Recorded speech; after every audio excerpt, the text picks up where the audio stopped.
So let's get started. My name is Charles Cassar. I am a lawyer by profession. I am the founder and director of Shoulder Compliance Limited, which is a specialist consultancy focusing on assisting businesses in protecting themselves against financial crime risk. Prior to establishing Shoulder Compliance, I was head of compliance at two different local credit institutions. First, a company called Credorx Bank, and subsequently Me Direct, which was previously known as Mediterranean Bank. I would like to, before I start, say thank you to InScope for offering me the opportunity of collaborating with them on this exercise. I hope that everyone will find it to be useful and that it will be sort of insightful and helpful on this increasingly important and sensitive topic, as Victor rightly highlighted. Now, to start off with, right, geographic risk is part of a greater exercise, which is AML CFT risk assessment. In the new world, in the post-AML 4 directive world, risk assessment is the cornerstone of the regime. And as everyone will know, we're required to perform the risk-related exercises, which are the business risk assessment and the customer risk assessment. Now, geographic risk is a key component of both of these exercises. The other pillars, which I think by now many people will be familiar with them, the other pillars are customer risk, product and service risk, and what we call channel or interface risk. So when we think about geographic risk, right, we're thinking of geographic risk on two levels, the business risk assessment level and the customer risk assessment level. The business risk assessment level is where we're looking at the risks that we are exposed to at high level, right, at 20,000 feet, whereas the customer risk assessment is where we're looking at risks which are specific to the particular customer that we are dealing with at that moment in time. So when we're thinking of business risk assessment, we're looking at things such as the geographic distribution of our customers, depending on the residence or nationality, the geographic distribution of our beneficial owners, geographic distribution of our products, such as the source and destination of payments that a payments firm would handle. While when we are looking at customer risk assessment, we're speaking of customer-specific things, such as where a customer is resident, where a legal entity is incorporated, where a beneficial owner is resident, where a beneficial owner or customer generates a source of wealth or a source of funds, countries that an entity is going to transact with, and matters of this type. Now, during the rest of this presentation, we're going to look in some more depth at how we perform a geographic risk assessment. And we're going to look at the key principles that go towards the performance of a good geographic risk assessment that will, number one, pass muster with the regulator, but also equally importantly, give us the sort of comfort that we need in order to ensure that we are doing business in a proper and ethical manner.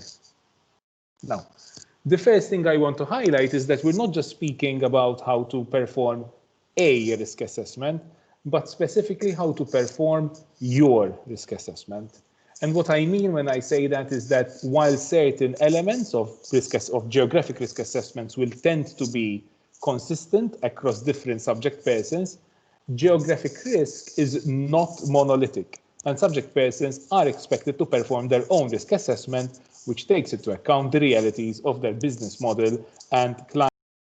So what does this mean? What this means is that just because one subject person perceives a particular geography as being low, medium, or high risk, it does not mean that that has to be the same for every other subject person. You need to take into account the specific realities of your business and your industry. And we will delve further into this as we go through the rest of this presentation.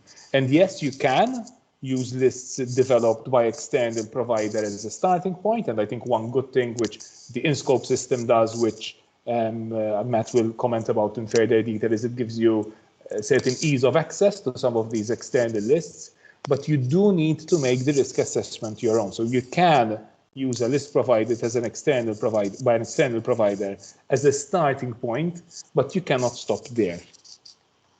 So what do we need to do, and what goes into a good, robust geographic risk assessment, I break this down into 4 key principles. Number 1, we need to establish a clear written methodology, which should be based on multiple inputs. This methodology, based on multiple inputs, needs to be able to produce good and reliable risk ratings. And finally, the whole thing needs to be subject to proper governance mechanisms. So these are the 4 key pillars that, in my view, go into a good, robust geographic risk assessment. So let's delve into each one of these key pillars: methodology, inputs, risk ratings, and governance in turn. So to start off with methodology, this is very important. We need to have a documented, a written methodology, right? Which is committed to writing, shouldn't simply exist in our heads, but it needs to be committed to writing and therefore available for inspection by regulators. The mechanics of the methodology, so the way we go about risk assessing different jurisdictions, should be coherent and comprehensible. A regulator should be able to reverse engineer it and understand how we get to a particular outcome. And finally, the methodology should be objective, or as objective as possible, in the sense that it shouldn't be built on our own prejudices or presuppositions or ill-formed ideas about one country or the other, but it needs to be grounded in good objective data. I stress, a list of jurisdictions with a risk rating sitting next to them is not sufficient. Many times I encounter, either when advising my customers or else when supporting the FIAU in the performance of some of their exercises, that when we request the risk assessment, the geographic risk assessment, which is performed by the subject person, we receive a list of countries with a risk assessment sitting next to them.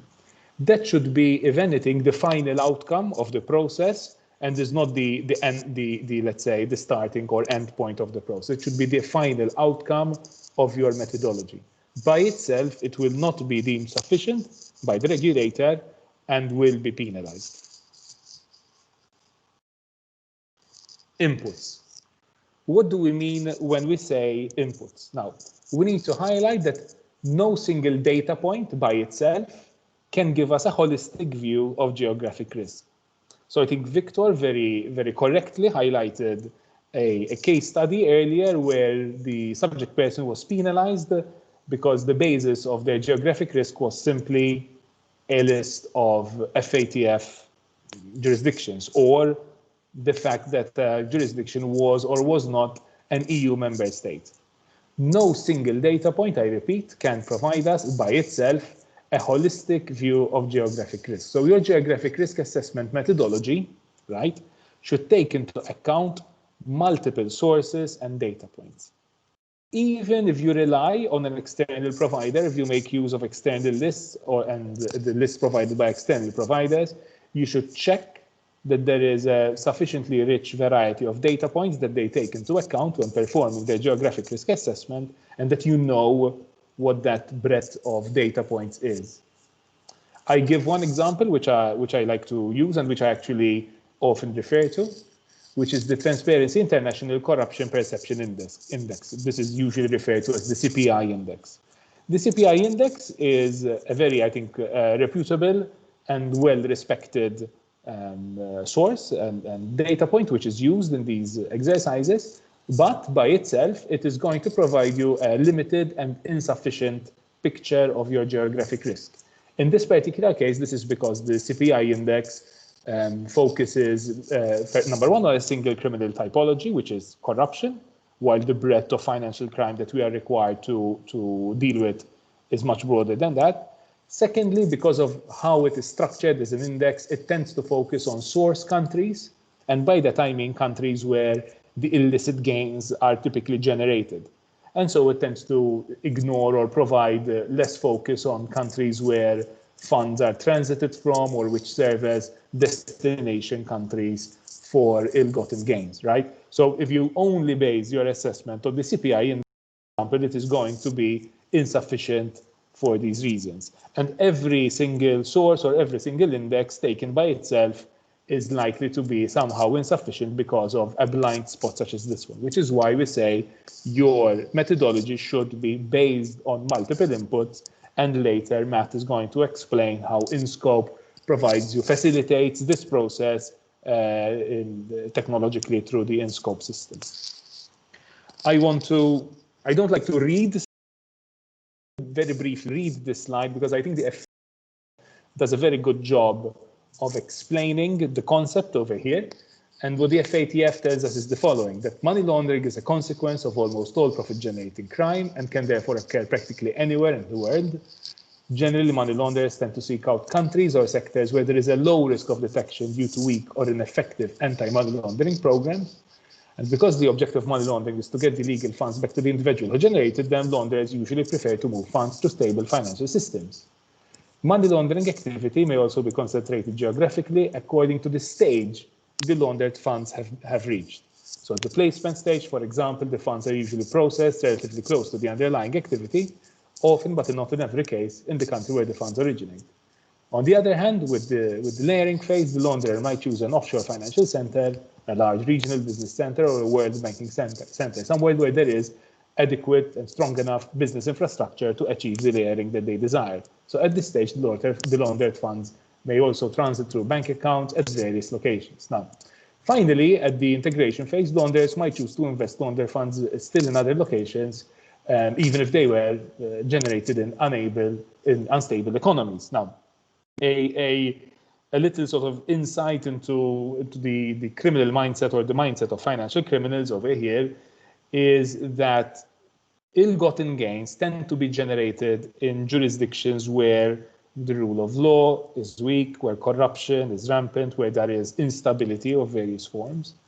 But it does not necessarily mean that the funds stay there. Indeed, the mindset of the criminal is such that although they exploit weak systems to generate their ill-gotten gains, the tendency will be that they will want to ultimately invest those monies in jurisdictions which are more stable, where there is the rule of law, where there is less criminality, so that they themselves will not necessarily be the same victims of the same loopholes which they themselves have exploited. So it is important that we look at geographic risk in a substantive and intelligent way.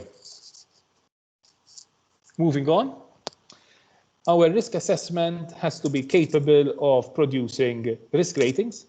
This may sound fairly obvious, but it's not the first time that I engage with a subject person and I realize that although they might actually have a well fleshed out thought process around risk, that they do not actually generate risk ratings for the jurisdictions that they are dealing with. So to go back to a point which I made earlier, even though having a list of jurisdictions with a risk rating sitting next to them by itself is not sufficient, it is of course necessary that we do produce risk ratings, because otherwise it will be impossible to effectively deploy our methodologies. So we do need to generate a risk assessment for the jurisdictions that we are dealing with. Most subject persons will have at least a 3-tier mechanism with low, medium, and high risk jurisdictions. Many subject persons will also retain a 4th category. We come across different names: extreme risk, very high risk, prohibited, depending on the policies of the firm. All of these are permissible. The regulator is fairly agnostic as to the exact language which we use here, but I typically find that having a 4th layer of risk assessment is helpful, because it really allows the subject person to distinguish between jurisdictions that they're happy to deal with, subject perhaps to very high levels of scrutiny and mitigating measures, those jurisdictions which the subject person will simply not deal with, or will only deal with in the most limited of circumstances. Here I highlight again the importance of distinguishing between specific and generic approaches to risk assessment. So as we said before, geographic risk is not monolithic and can vary between subject persons, and your geographic risk assessment should take into account the specific realities of your business. So for example, various sources and indices may indicate that a particular country generally raises a low risk of money laundering, but perhaps because it is a country where the illicit funds are rarely generated. However, that same country may be a prime destination of illicit funds. So, for example, it may have a prestigious real estate market that is known to attract such funds. I think a classic example here, which is given, is the United Kingdom and London in particular, which is known to be a jurisdiction which has robust law enforcement and robust rule sets.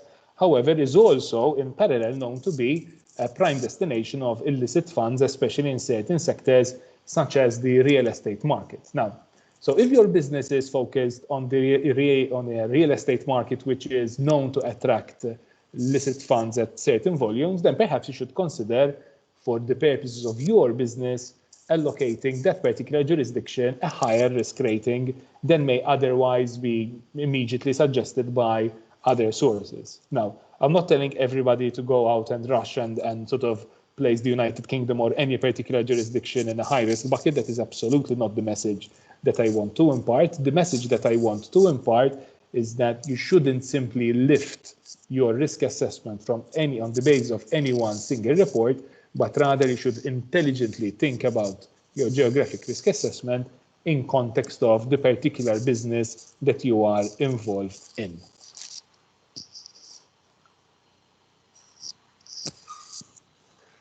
A few basic principles in terms of generating a risk rating, right? So number one, as we said before, you need to take different inputs into account. The way we weight these different inputs is really up to us as a subject person. We need to make sure that we think about it properly and that we document it properly, but the exact mix of weightings is really up to us. Of course, the rules should be such that it is possible for a country to be deemed to be high risk. Sometimes we see risk assessment methodologies where it's impossible or very difficult for anything at all to be deemed high risk. The regulator will test and will check the underlying mechanics of your risk assessments and will challenge you if that is the case. And finally, and now we'll use the next couple of slides to focus on this point. Certain jurisdictions must be deemed to be high risk, and here we are effectively speaking about what we refer to as the non-reputable jurisdiction. So we've been passing the message on to you that your risk assessment needs to be reflective of your business, and the risk assessment is not going to be the same for everybody. That is 100% correct, 100% true, but there are certain instances where the law is going to mandate that you deal with a jurisdiction in a certain way, and this is specifically in the context of non-reputable jurisdictions.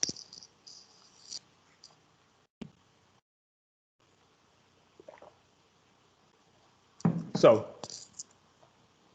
the legislation, the PML-FTR, tell us that a non-reputable jurisdiction means any jurisdiction having deficiencies in its national anti-money laundering and counterfunding of terrorism regime, or having inappropriate and ineffective measures for the prevention of money laundering and the funding of terrorism, taking into account, and this is the key bit, any accreditation, declaration, public statement, or report issued by an international organization which lays down internationally accepted standards for the prevention of money laundering and for the combating of funding of terrorism, or which monitors adherence thereto, or the jurisdiction identified by the European Commission in accordance with Article 9 of Directive EU 2015/849, the Fourth Money Laundering Directive.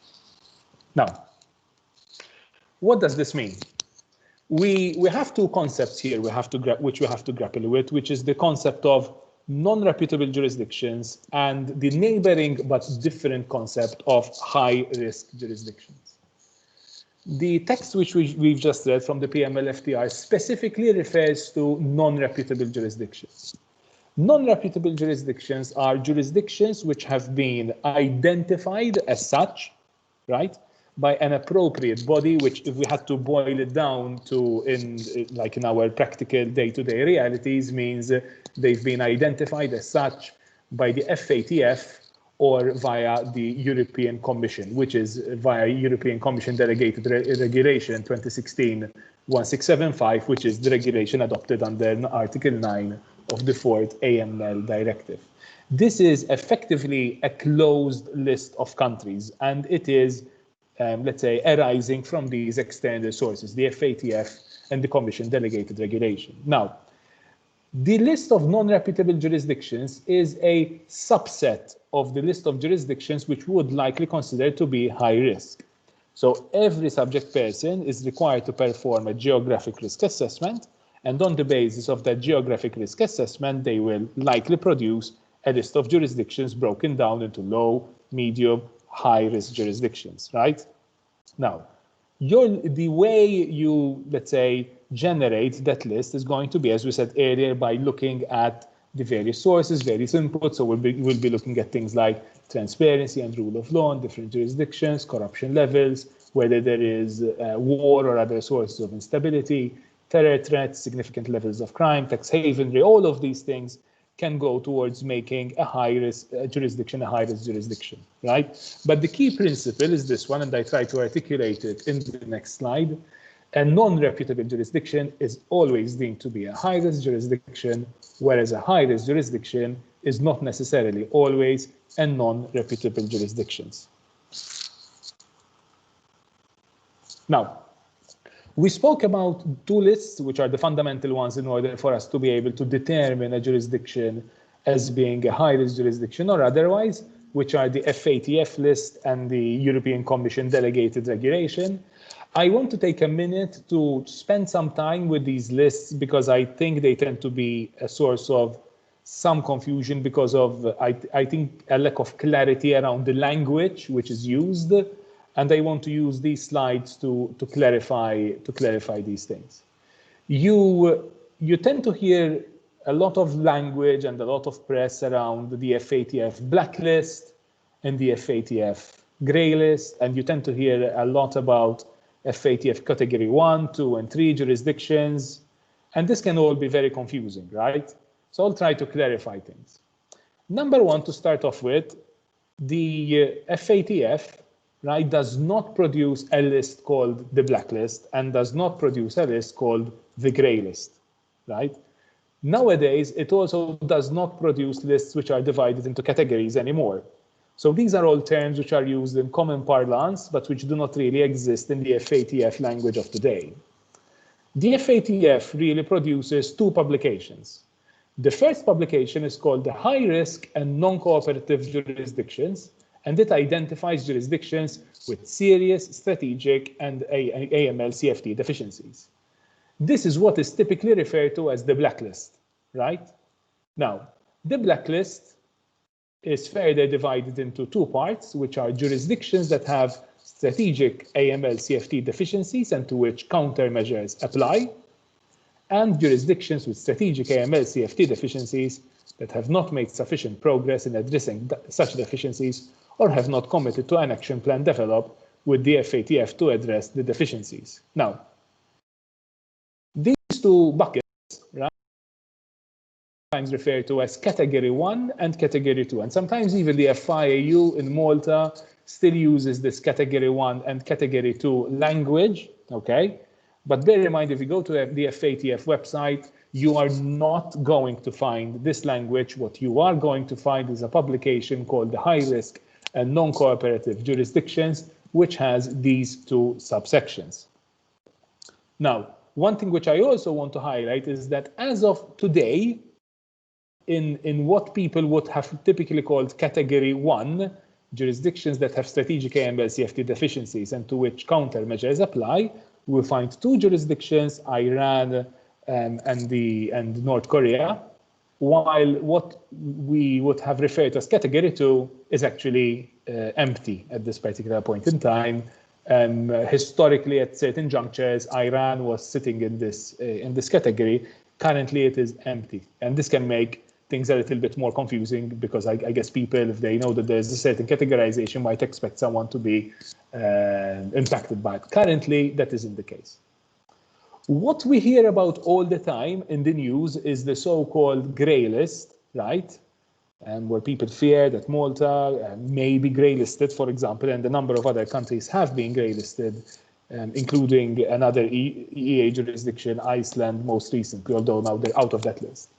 is the list which is referred to as jurisdictions which have strategic AML CFT deficiencies for which they have developed an action plan with the FATF. That is what FIU sometimes refer to as category 3, and this is what people call the grey list, right? So I want to make sure that this is entirely clear. The FATF does not produce a blacklist, does not produce a grey list. Those are terms of art which we use in the industry or common parlance. Neither do they produce categories 1, 2, and 3. What they produce is these two publications. In any case, in any level, if you have a jurisdiction which is sitting in any of these levels, all of them must be deemed to be non-reputable.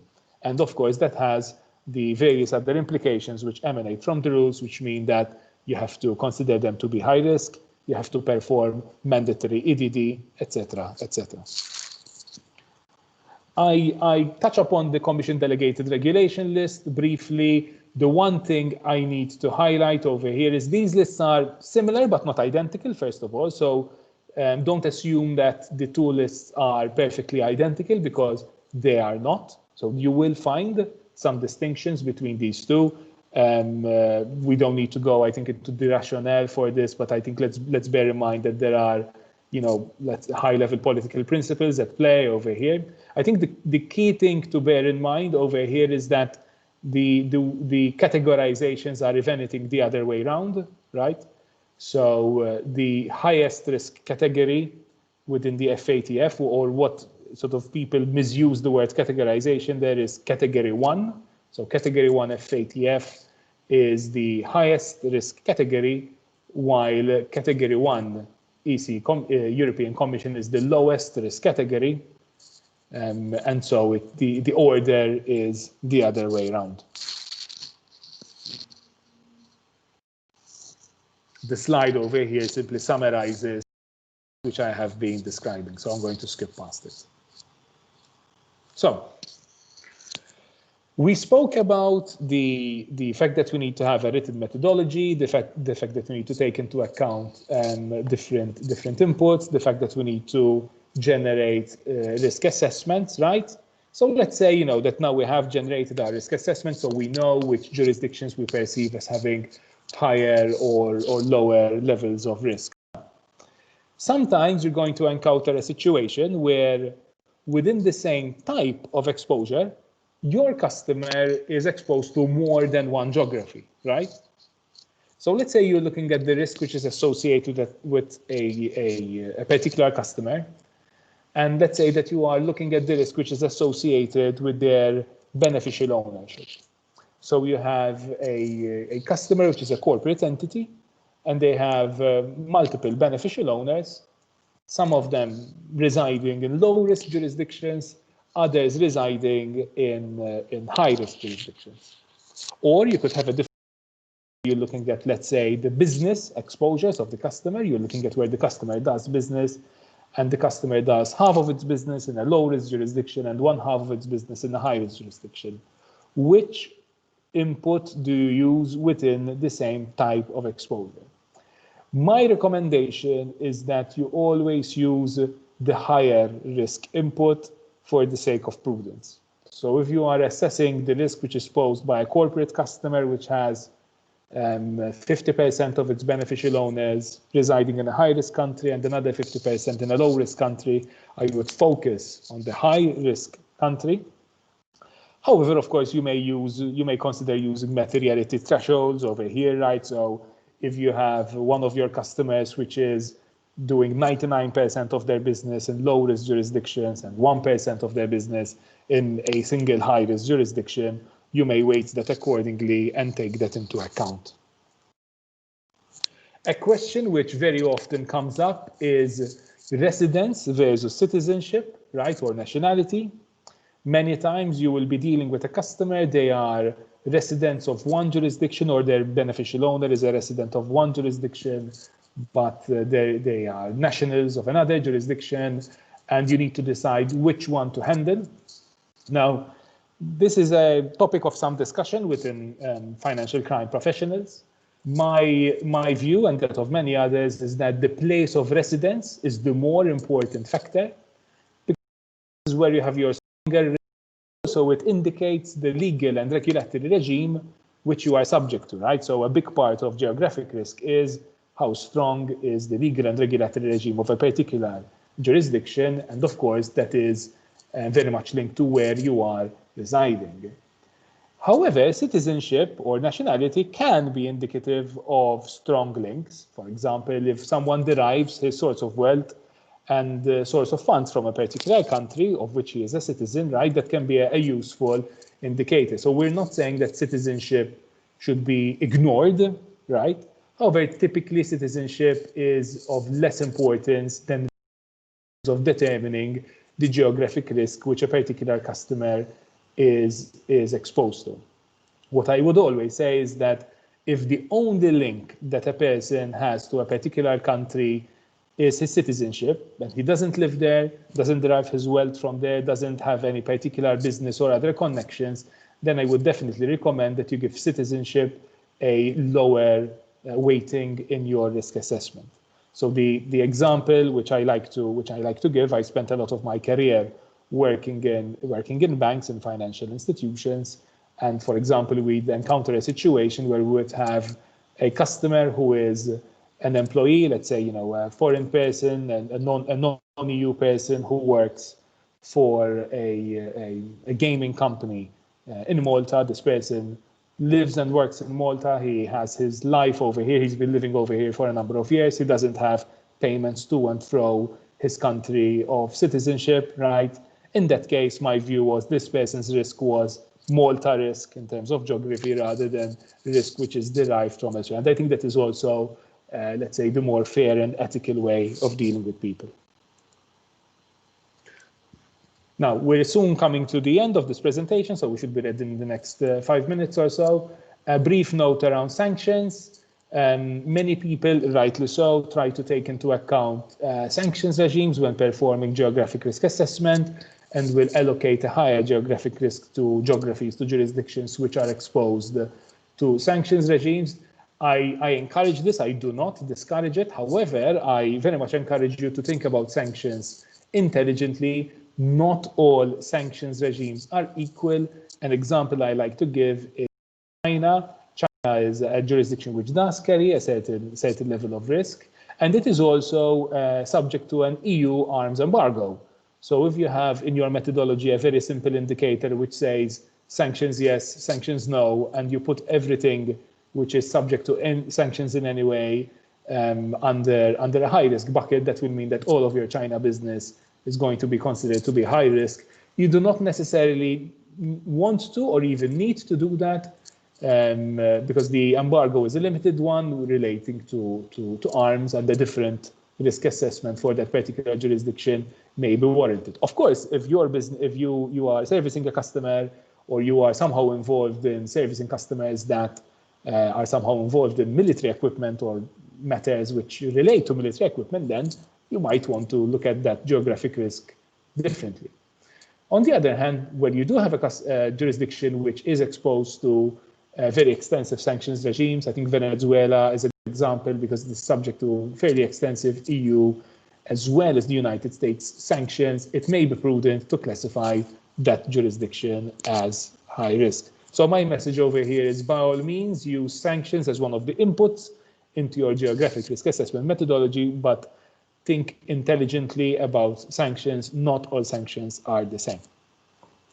Finally, and we are soon done, we need to talk about governance.